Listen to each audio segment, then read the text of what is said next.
কলকাতার ডার্বি বাঙালির কাছে এক অতি পরিচিত শব্দ। যে কলকাতার ডার্বিকে ঘিরে বহু ঘটনা কিন্তু বাঙালির মননে বিরাজমান। তবে আজকের ঘটনা যে চিরস্মরণীয় হয়ে থাকবে সে বিষয়ে কোনো সন্দেহ নেই।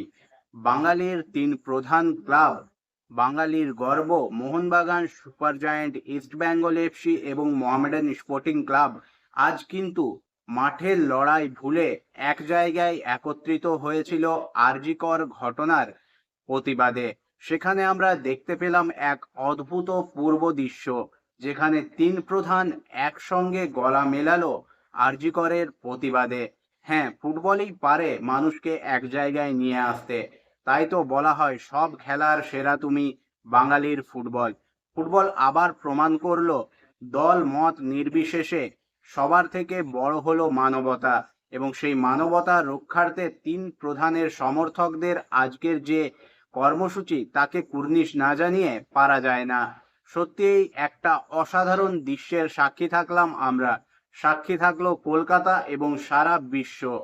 এরপর চলে আসবো আজকের ভিডিওর পরবর্তী টপিকে।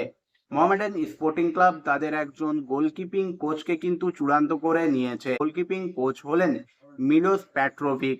তাকেই কিন্তু এবার মোহামেডান স্পোর্টিং ক্লাবের গোলকিপিং কোচ হিসেবে দেখা যাবে।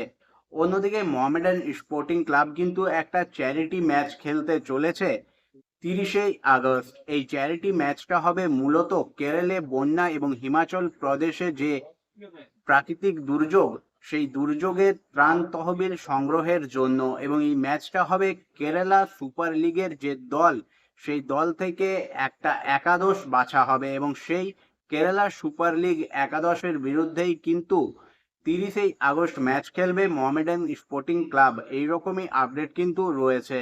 অর্থাৎ মোহামেডান স্পোর্টিং ক্লাব আইএসএল শুরু হওয়ার আগে বন্যা দুর্গতদের সাহায্যার্থে এই ম্যাচটা খেলবে। যথেষ্ট শক্তিশালী একটা প্রথম একাদশের বিরুদ্ধেই কিন্তু এই চ্যারিটি ম্যাচটা খেলবে মোহামেডান স্পোর্টিং ক্লাব। বন্ধুরা, আজকের এই ভিডিওটা এই পর্যন্তই।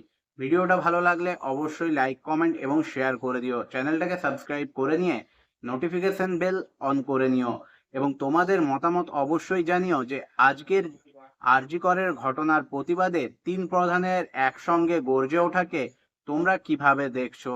দেখা হবে পরের ভিডিওতে।